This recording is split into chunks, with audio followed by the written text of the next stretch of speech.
কেমন আছেন সবাই? আশা করছি সবাই ভালো আছেন। স্বাগত জানাচ্ছি ওদের 13 নম্বর এপিসোডে। আমি আছি আপনার সাথে সালমান এবং এটি আছি আদি। আজ আপনাদের শোনাবো একটি ঘটনা। স্ত্রীকে বুঝে গেছে একটি বাসে ঘটনাটি ঘটেছে আমার মামার সাথে। আমি এটা কালেক্ট করেছি। তো এই মনে করে দিই আমাদের ঘটনা ঘটার জন্য মেল করুন বোধের কথা জীবন.com লিখে পাঠিয়ে দিন ঘটনা। আর আমরা আমাদের চ্যানেলে একটু সাবস্ক্রাইব করে দিবেন, কারণ আমাদের চ্যানেলে সাবস্ক্রাইব বাড়ছে না। আমরা অনেক কষ্ট করে আপনার জন্য ঘটনা কালেক্ট করি এবং আমাদের এডিট বা করতে ওগুলো আমাদের অনেক কষ্ট হয়, তো ওগুলো আপনাদের জন্য অবশ্য করি। আপনারা অবশ্যই শুনেন কিন্তু সাবস্ক্রাইব করেন না, একটু লাইকও দেন না, তো ওটা আমাদের খারাপ লাগে। তো দয়া করে আমাদের চ্যানেলটাকে একটু সাবস্ক্রাইব করে দিবেন আর আমাদের পাশে থাকবেন। তো আর কথা না বাড়িয়ে ঘটনা শুরু করা যাক। তাহলে ঘটনা যাচ্ছি আমরা, তাহলে শুরু করছি। আমাদের সব ঘটনা দিতে দেরি হয়ে যায়, কারণ আমাদের ঘটনা কালেক্ট করে তো বুঝতে হয়। তো আজকের ঘটনাটি আমি কালেক্ট করেছি আমার এক দুঃসম্পর্কের মামা থেকে। সেটি তার সাথে ঘটে যাওয়া একটি ঘটনা। তো শুরু করা যাক। তো আমার মামাটি একজন ইয়াং জেনারেশনের ছেলে, এখনো কোনো বয়স হয়নি। তো ঘটনাটি তার সাথে ঘটে 2018 সালের দিকে। তো তারা কয়েকজন বন্ধু বান্ধব ঠিক করে তারা ট্যুরে যাবে। তো তারা রওনা দেয় প্রায় রাত 12টা বেজে যায়। তারা বাসে ওঠে এবং তারা তাদের সিটে বসে পড়ে। কিছুক্ষণ পর তাদের যাত্রা শুরু হয়।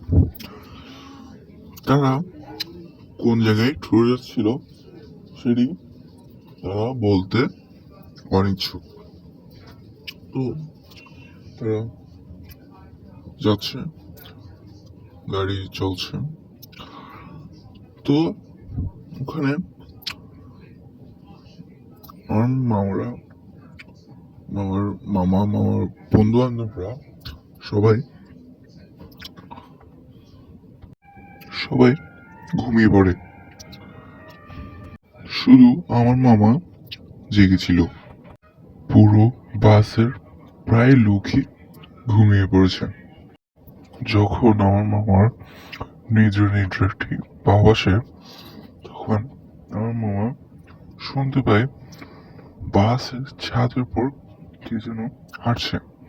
তখন আমার মামা খুবই অবাক হয়েছে, কারণ আওয়াজটি একদমই স্পষ্ট ছিল। এই চলন্ত বাসের ছাদের উপর কে হাঁটবে? তো আমার মামা আর বেশি কিছু ভাবেনি, সেরকম ওটাকে পাত্তা দেয়নি। ভাবছে কিছু একটা হবে, কোনো কিছু নেই, তাই ওরকম পাত্তা দেয়নি। তারপর যখন আবার নিজের একটা ভাব আসে, তখন তার জানালায় কে যেন বাড়ি দিচ্ছে।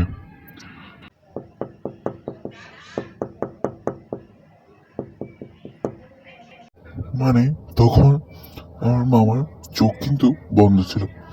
যখন জানালায় আওয়াজটা হচ্ছে, তখন মামা কিন্তু চোখ খুলেনি। কিছুক্ষণ পর যখন আওয়াজটি থেমে যায়, তখন মামা চোখ খুলে। তারপর দেখে জানার বাইরে কেউ নেই। আরো বেশি অবাক হয় যে চলন্ত বাসে বাইরে কিভাবে জানালায় এই আওয়াজটি হবে, কেমনে কেউ জানালায় বাড়িটা দিবে, আর ছাদের উপরে বা কে হাঁটছিল।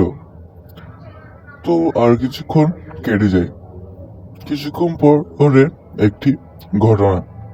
অদ্ভুতভাবে বাসের সব আলো নিভে ও জ্বলতে থাকে। এ দেখে সবাই ভয় পেয়ে যায়। এভাবে কিছুক্ষণ চলে, এরপর আবার সবকিছু স্বাভাবিক হয়ে যায়। তো এরপর আর তেমন কিছু ঘটেনি। তো ওইটা কারণ ঘটেছিল, কারণ ওরা যে পথে যাচ্ছিল ওই পথের পাশে একটি কবরস্থান ছিল। তো ওখানে তাই এরকম নানা প্যারানর্মাল ঘটনা ঘটেছিল। তো এইটুকুই আজ। তো আপনার প্লিজ আমার এই ভিডিওটা আমাদের চ্যানেলে সাবস্ক্রাইব করে দিবেন প্লিজ। লাইক কমেন্ট শেয়ার এবং সাবস্ক্রাইব তো করবেন প্লিজ আমার কাছে। এটাই আমাদের একটি অনুরোধ বলতে পারেন। প্লিজ আমাদের চ্যানেলটি একটু সাবস্ক্রাইব করে দিবেন। আপনার জন্য আমরা অনেক কষ্ট করে ভিডিও বানাই, এই জন্য নতুন নতুন সুন্দর সুন্দর ঘটনা আমরা নিয়ে আসি। কালেক্ট করতে আমাদের অনেক কষ্ট হয়। আমরা কাজিন বলেন, ফ্রেন্ড বলেন, মামা বলেন, এই বলেন সেগুলো আমরা থেকে কালেক্ট করি।